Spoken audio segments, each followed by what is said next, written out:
Hi, I'm Captain Brian Fancher with Texas Fishing Tips. This is your weekly fishing report.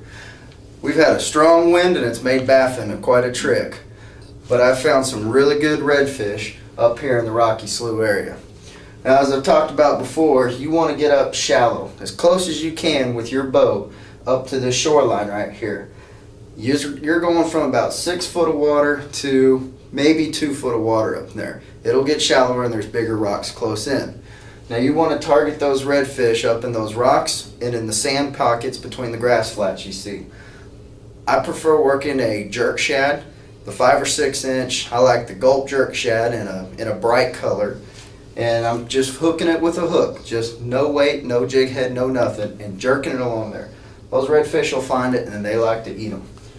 Also, weather permitting, getting up here on the western end of White Bluff, there's been some good trout on this outside bar up here. It's kind of tricky with the weather, but you can go up here and anchor up on this drop off and find a solid grass line, throw your croaker out there, let them swim around, and the big trout will find you.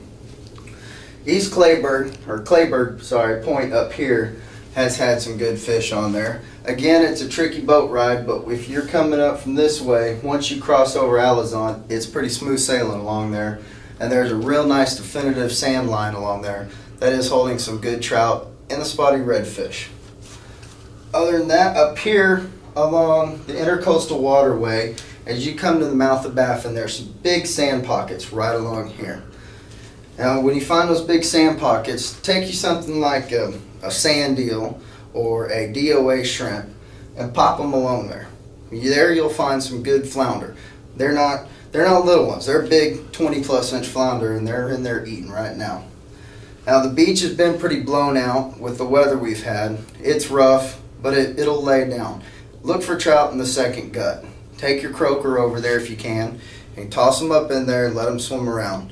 Other than that, I like taking a 3/4 ounce silver spoon and ripping it through the water. You'll find a lot of Spanish mackerel swimming there, occasionally king mackerel, and the occasional redfish, as redfish are moving from offshore to inshore right now.